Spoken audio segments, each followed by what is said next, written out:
Hey Clashers, from today until the 10th of August, everyone out there is going to have one free Azure Dragon in their attacks, while the defender is having 3 of their army camps turned into pinatas, which are spawning event troops when they're getting destroyed. I will share with you the best armies you should use during this event duration to take full advantage of this Azure Dragon. And no big surprise, air is going to be incredibly strong. But don't worry, I will show you as well the best way on how you can utilize the Azure Dragon for ground attacks. First attack strategy though is going to be the Mass Invis Royal Champion charge with the Mass Dragon approach. On this one, I will use the Dark Crown because I've seen a lot of pros like to run this, so I want to give this a second go. As well, if you do want to have the option B, then you should use the Henchman Puppet instead of the Dark Crown. As well, just remove the Lava Hound and add 2 more loons and 1 more dragon. I will explain in a second why. Let's start things first. The Royal Champion charge.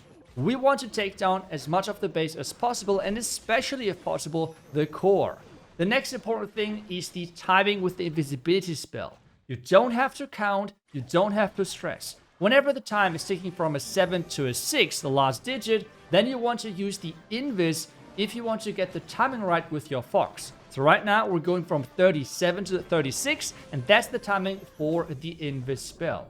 The fox can always go down, as will always take some shots in between those spells and the invis fox timing, and as well you might catch some giant bombs, for example. As soon as the fox is going down, just keep using the invisibility spells on your Royal Champion to keep moving forward. Another tool you can use is use the Royal Champion with an invis and redirect her with that into the core, like what I'm doing right now.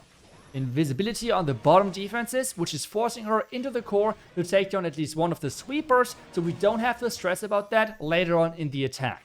At this stage you have now 2 starting points. And what this means is 1 starting point on the left side and 1 starting point on the top corner, because this is exactly where in between of those 2 the Royal Champion charge was initiated. You will always have that. It doesn't matter if you started at a corner, on the middle of the flank, or wherever. You will always have 2 different starting points. The starting point with less damage, and especially less damage in the second row, which is harder to reach for your troops, Siege Barracks, and your hero of choice. This could be the Archer Queen, which I prefer, or which could be the Barbarian King, completely up to you. The other corner you want to use then out of the dragons, with the Lava Hound, with the Azure Dragon, and as well the Warden and the Minion Prince. The key thing why pros are starting using the Lava Hound instead of like just in front of those dragons is because it's going to collect a lot of stacks for the Dark Crown right away. Yes, you can as well use, for example, the Ice Block spell to make it even more tanky, but to be honest, that's not even that most important about this entire thing. It's mostly the synergy between the Dark Crown and then as well just stacking that as fast as possible. This is as well, like if you don't use the Dark Crown and instead the Henchman Puppet, just go with no Lava Hound. You don't really need that, to be honest. But either way, you're going to have a great time with this strategy during the first 10 days of August, because with the 1 Azure Dragon for free, you're going to have plenty of more powerful air attacks, and your attacks should be always nice overkills. With that being said, let's move on to the second strategy, which is still going to be an air strategy, but this one is just way more simple, but at the same time a little bit weaker in power if you compare to the Mass Royal Champion charge Invis opener. But with this one, we're just relying on the same opening, and that's the dragons. But instead, we're following things up with a blimp towards the core, or towards the town hall to be more specific, to take that out and everything around it. But starting things off, and the most difficult thing about this strategy is going to be the giant arrow. You typically want to go against 1 sweeper, and if possible, snipe 1 air defense as well. It's important that you try to have your Archer Queen in a place where there's not too much damage that she's going down right away. Try to hit a sweeper or the air defense, as I said, then use the dragons on the flank, wait a little bit, 5 to 10 seconds, and then start the blimp, and then use the Eternal Tome ability to make sure that the blimp is reaching as far as possible into the base. If the blimp reaches the town hall, perfect, just clone around the town hall and you're good to go. If the blimp does not reach towards the town hall, just clone your Yetis towards the town hall. Both works. As well, all of this works with the Super Yeti as well. I just personally think the regular Yeti is more consistent, where the Super Yeti is more, like, it's just better versus stacked areas. but not always you have those stacked areas in those bases. So regular Yetis are just more consistent with having less of a peak if the base is really fitting for you. You can kind of compare this to the Electro Dragons. Use the Royal Champion on the back end and you're pretty much good to go. Again, you're using that Dark Crown if you want to with the Lava Hound. Remove the Lava Hound and just use the Henchman Puppet if you don't have the Dark Crown upgraded. In my opinion, the Dark Crown should be at least level 24 if you have a level 18 Henchman Puppet. Before that, I don't know, the Dark Crown is okay, but again, I don't know. Let me know how you feel about it.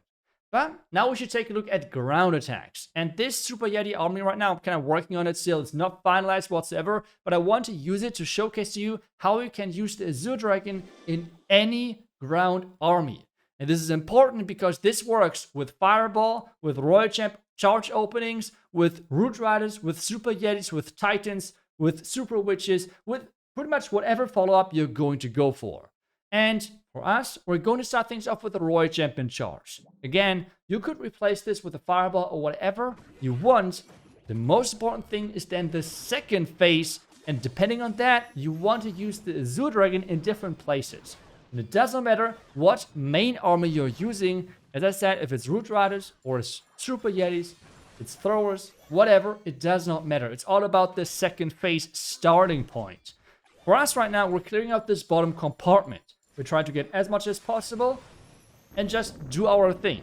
And as soon as that is finished, this is now the point where you are going to decide where to put your Azure Dragon. There's typically two main options. The first one is with your main push into the base, pretty much as a bigger black mine tank for your healers or red mines or whatever you're scared of that your healers might get hit by. The other option is just for funneling purposes.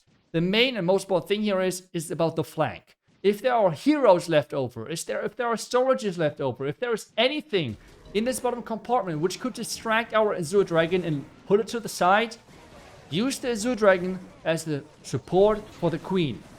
If that's not the case, and there is nothing down there, like for us right now, then just use it with your main push. It's going to be always the greatest value for your main push of having more DPS, of having like a healer tank or like a coconut Azure Dragon in your army.